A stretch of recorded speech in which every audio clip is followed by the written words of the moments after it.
What you see around you right now is not the truth. It feels real. It looks solid. It speaks loudly. But what you are witnessing is not now. It is the echo of what you once believed. Your current reality is a photograph taken in the past. A snapshot of old thoughts, old assumptions, old emotional states. It is a delayed reflection of who you were, not who you are becoming.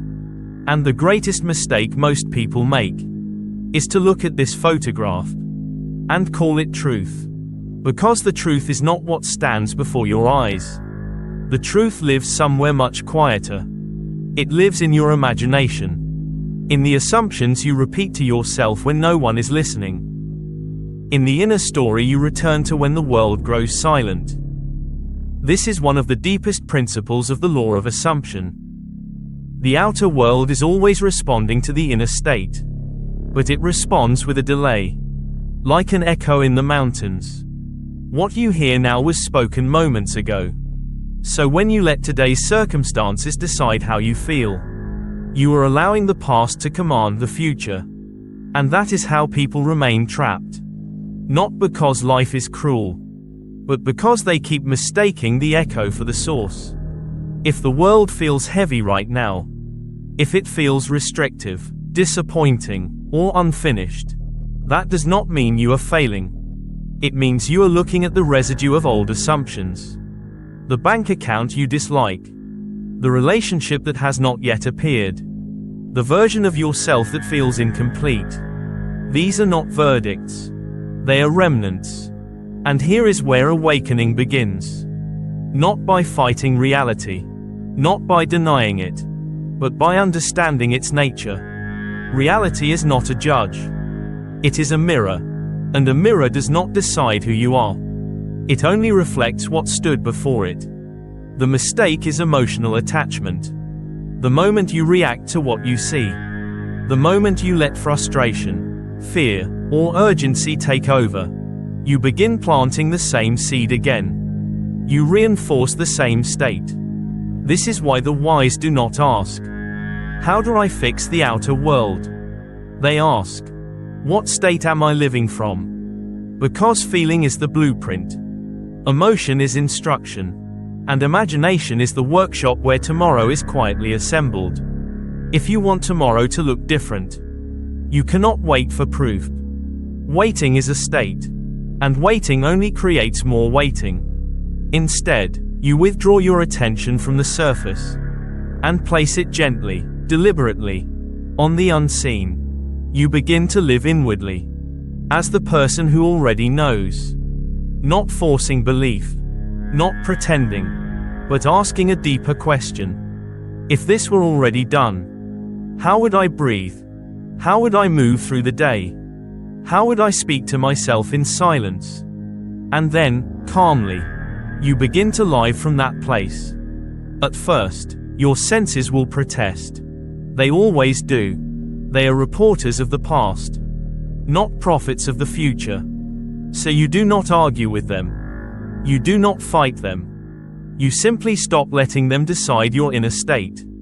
Because the moment you change the inner position, the outer world has already begun to shift, even if it hasn't arrived yet. And this is the quiet power most people never learn. The future does not respond to effort. It responds to assumption. So if you want tomorrow to change, do not beg today to be different.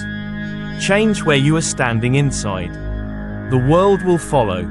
The present reality you are facing right now is not your enemy. It is simply limited. It only knows the past. It can only repeat what has already been assumed, felt, and believed before.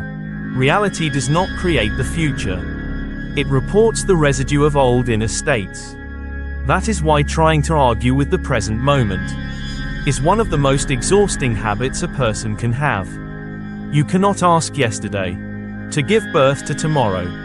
And this is where your true role begins to reveal itself. You are not here to react to life. You are not here to negotiate with appearances. You are here as the one who creates what comes next. The law of assumption is not about denial. It is about orientation. Where do you live from? The evidence you see, or the truth you choose to occupy within? To assume is not to pretend. It is to decide. It is the quiet decision that says, "This is already done within me," even if the world has not caught up yet. So the practice is simple, but not shallow. You assume the desire is fulfilled. Not once. Not during a technique, but as a way of being. You wake up in the morning, and instead of scanning your life for proof, you carry the feeling of quiet satisfaction. Not excitement. Not force. Just a subtle knowing. You go to sleep at night, not asking when it will happen, but resting in the comfort that it already exists. This is living from the end.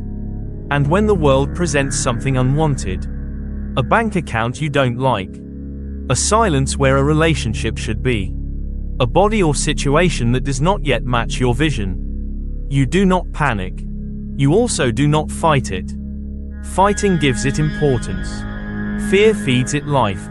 Instead, you recognize it for what it is. An old echo. A delayed response. A shadow that has not yet faded. You do not need to correct it. You do not need to explain it. You do not need to emotionally engage with it.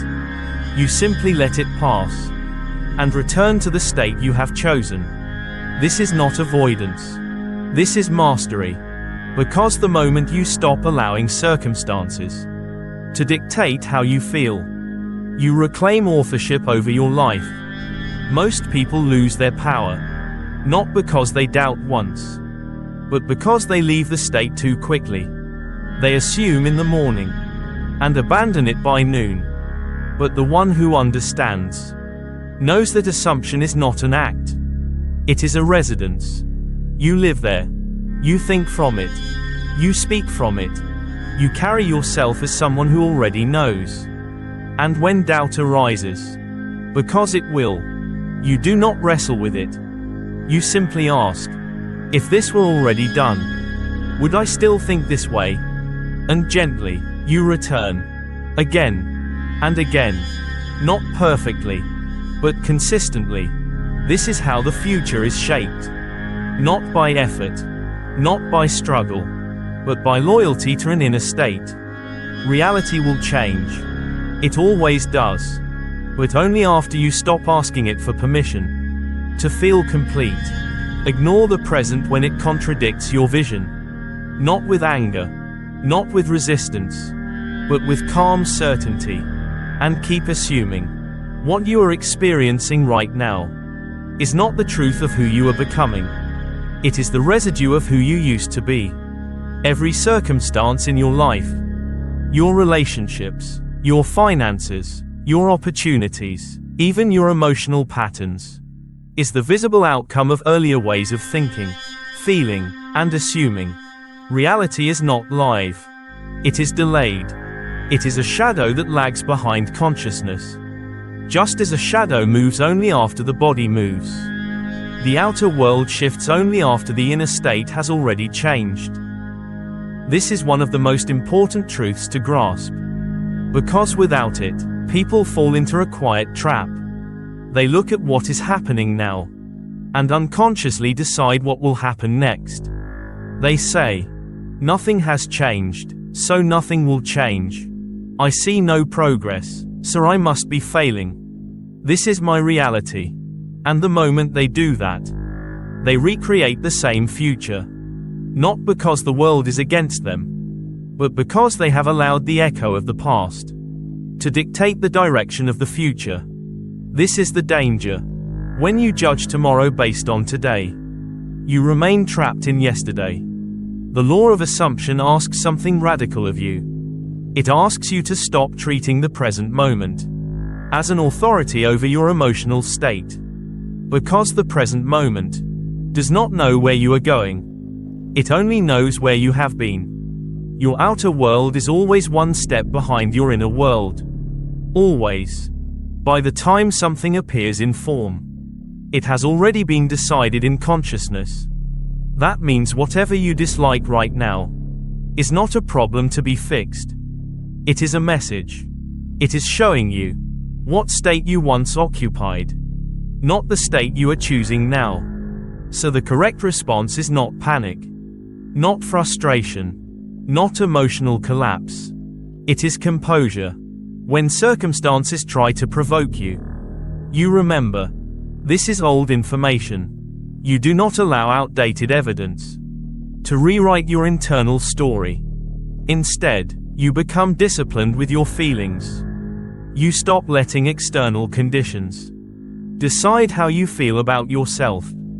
You stop asking reality for permission to be calm, confident, fulfilled, or whole. Because if you wait for the outer world to change first, you will always be waiting. The inner state must lead. This does not mean pretending nothing is happening. It means refusing to assign meaning to what no longer represents you. You see the situation clearly, but you do not live inside it emotionally. You place your attention where creation actually occurs, inside the state you have consciously chosen. Ask yourself, if my desired reality were already true, how would I be relating to this moment? That question alone repositions your power. The moment you stop reacting to the present, as if it defines you, you step out of repetition. You are no longer reinforcing the old cycle. You are interrupting it. This is how identity shifts happen. Not through force, but through inner loyalty. You remain faithful to the state you have selected, even when the outer world has not yet updated. And it will update, because reality has no choice. The world must eventually reflect the state you persist in holding, not immediately, but inevitably. So do not let the echo convince you. It is the source. It is not. The source is within you. And once you understand this, the present moment loses its power to intimidate you. You are no longer waiting for life to change. You are allowing life to catch up. Everything you see in your life today was once invisible, before it became an event, a result, a circumstance. It existed quietly as an inner assumption. This is the seed principle. Reality does not begin in the physical world. It begins in the unseen. Your mind is the soil. Your assumptions are the seeds. And your life is the harvest. This is not metaphorical language. This is how creation works. A seed does not argue with the soil. It does not rush the process. It does not demand proof. It simply accepts the environment it is placed in, and begins to grow accordingly. In the same way, your subconscious mind does not question whether an assumption is logical, realistic, or deserved. It only responds to what you consistently accept as true. If you repeatedly plant fear, fear will grow.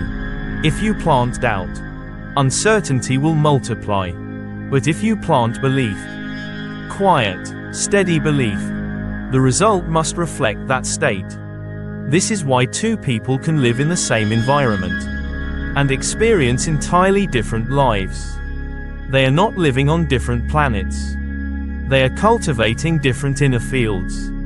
One of the most common mistakes people make is believing only what they can see. They look at the soil and say, nothing is happening.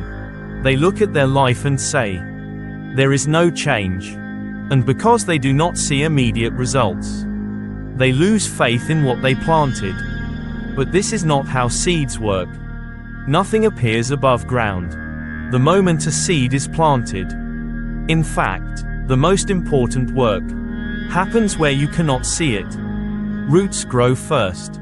Structure forms in silence. Another mistake is impatience. People plant a new assumption and then dig it up every day to check if it is working. They ask, is it here yet? Why hasn't it changed? Am I doing it right? And each time they do that, they disturb the process. They pull themselves out of the state that allows growth to happen. Imagine planting a seed in the ground and digging it up every morning. The seed would never grow. Not because it lacks potential, but because it is never allowed to rest. Faith is not passive. It is disciplined trust. To live by the seed principle means this. You choose the assumption deliberately. You accept it emotionally. And then you stop interfering. You water the seed with belief, not anxiety. You warm the soil with gratitude, not impatience. You protect it from weeds, fear, doubt, comparison, emotional reaction to appearances. This is where most people fail. They allow what they see today to overwrite what they chose yesterday. They let temporary appearances dictate permanent assumptions. But the law of assumption works in reverse. You do not believe because you see. You see because you believed. The visible world is slow. The invisible responds instantly. The moment you assume something as true, the process begins. Whether you notice it or not, whether you feel confident or not, time is not the problem. Consistency is. The seed only needs one thing: to be left undisturbed in the right soil. So ask yourself, what am I planting daily? Through my thoughts, my inner conversations, my emotional reactions. Am I watering fear or nourishing belief? Because whatever you persist in feeding will grow. This is not punishment. This is law. And the moment you understand this, you stop fighting reality. You stop demanding proof. You stop digging up the seed. You simply remain loyal to what you have chosen to plant. And in time, without force, without struggle, the harvest appears, not as a miracle, but as the most natural outcome of the seed you trusted enough to let grow. One of the most misunderstood ideas in the law of assumption is this simple truth: you do not wait for evidence. Because the moment you wait, you declare that it is not done. Waiting may look patient on the surface, but inwardly, it is a confession of distance. I am here. What I want is somewhere else. Someday. And that state, someday, only creates more someday. To live from the end means something very different. It means you enter the position of the person who already has what you desire. Not pretending. Not forcing positivity. Not denying what your senses report. But quietly, internally, you move your center of gravity. You stop standing in the place of becoming and begin standing in the place of being. Ask yourself this question, slowly. If this were already done, how would I relate to myself? How would I wake up in the morning? How would I move through my day? How would I speak inwardly when something goes wrong? Living from the end is not about copying actions. It is about inhabiting a state. Because actions follow states, not the other way around. When someone truly feels secure, they do not perform security. When someone truly feels loved, they do not chase love. When someone knows something is done, they do not scan reality for confirmation. This is the reversal that changes everything. Most people think, when it happens, I'll feel different. But the law says, when you feel different, it happens. Waiting creates waiting. Seeking creates seeking. But completion in consciousness creates completion in form. This is why Neville spoke about living in the end. The end is not a future destination. It is an inner residence. And this residence becomes your mental home. Your mental home is the place your awareness naturally returns to when nothing is demanding your attention. It is the emotional atmosphere you live in by default. If your mental home is longing, life mirrors longing. If your mental home is tension, life reflects struggle. But when your mental home becomes quiet certainty, the world must rearrange to match it. This does not mean you never feel doubt. It means doubt is no longer where you live. It passes through, but it does not define the space. Living from the end requires discipline. Not discipline of action, but discipline of return. Each time you catch yourself waiting, checking, measuring, you gently return to the state. It is done, not as a mantra, but as an orientation, like returning home after a long day. You stop asking, when will it happen? Because from the end, there is nothing left to wait for. You stop negotiating with reality. Because you are no longer asking permission. You are assuming identity. And identity is the deepest creative force. The world does not respond to what you want. It responds to who you are being. When you live from the end long enough, something subtle shifts. You stop needing reassurance. You stop reacting to appearances. You stop being emotionally moved by what contradicts your assumption. Not because you are numb, but because you are anchored. And once consciousness is anchored, reality has no choice. It must follow. Not immediately, not dramatically, but inevitably. Because what feels natural to you becomes real for you. So do not wait for proof. Make the end your mental home. Return there when you wake. Return there when you doubt. Return there when nothing seems to move. And one day, the outer world will arrive at the same address you have been living in all along. Not as coincidence, but as law. The greatest challenge in the law of assumption is not imagining once. It is remaining steady when nothing on the surface has changed. Remaining anchored when the world offers no confirmation. Because the human mind has been trained to believe only what it can see. So when evidence does not arrive quickly, a subtle temptation appears to argue with circumstances, to explain yourself to others, to defend your vision, to seek reassurance. But this is where most people lose their power. Every argument with reality is an agreement with it. Every attempt to convince others is a confession of inner doubt. The law is precise here. What you give your emotional energy to, you keep alive. And what you withdraw energy from begins to dissolve. Inner discipline does not mean force. It does not mean suppression. It does not mean pretending nothing is happening. It means you stop negotiating with what contradicts your assumption. You do not fight the circumstance. You do not resist the person. You do not mentally rehearse explanations. You simply do not feed it. This is a quiet power. When something unwanted appears, you acknowledge it without granting it authority. Like noticing a cloud pass through the sky, without chasing it. Because you understand something fundamental. Circumstances are not causes.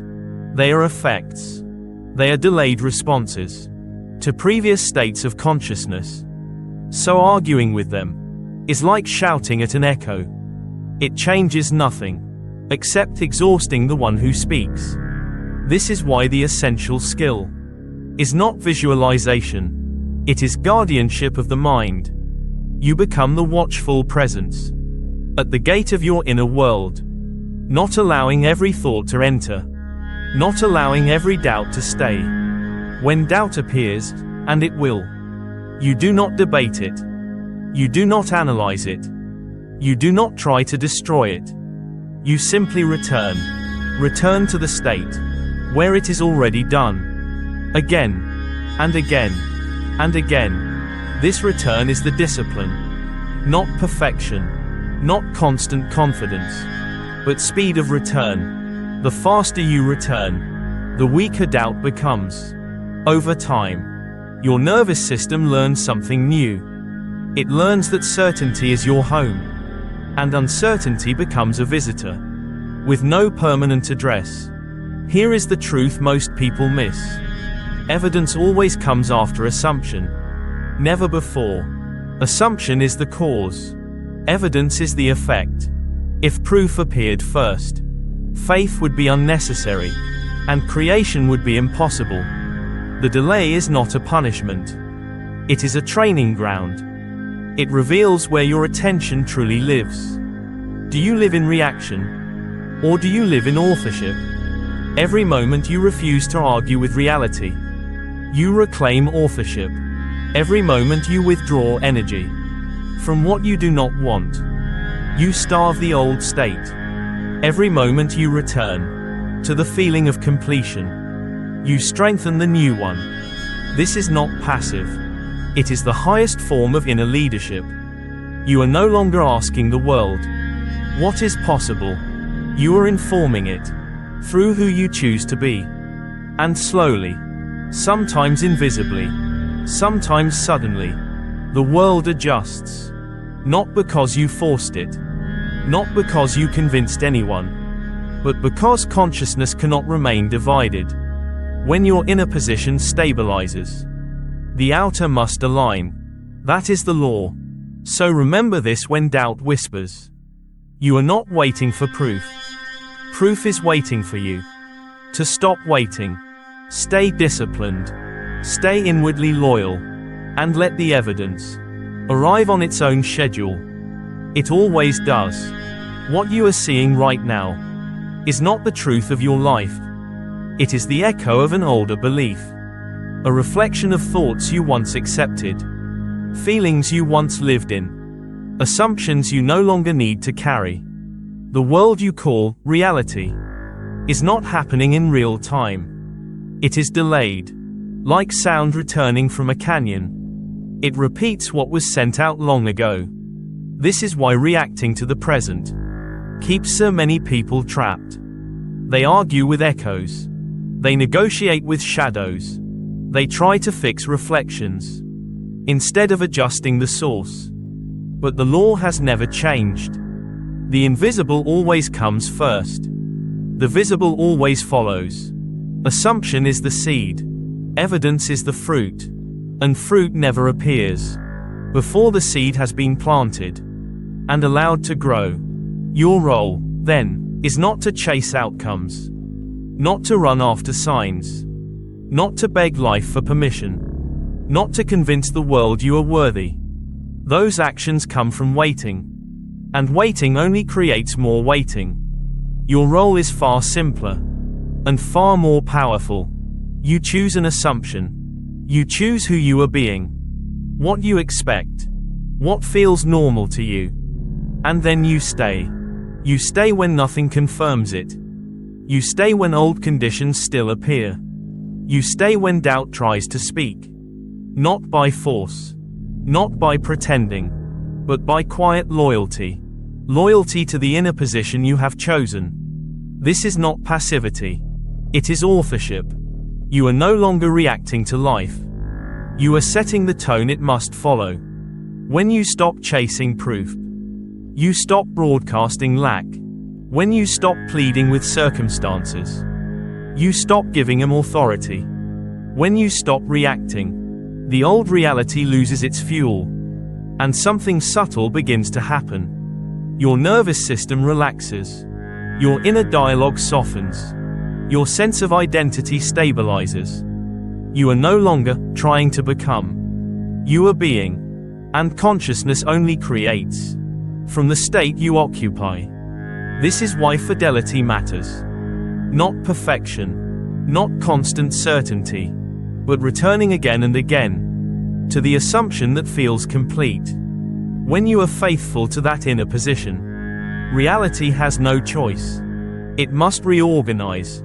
Not because you demand it, not because you deserve it more than others, but because division cannot last.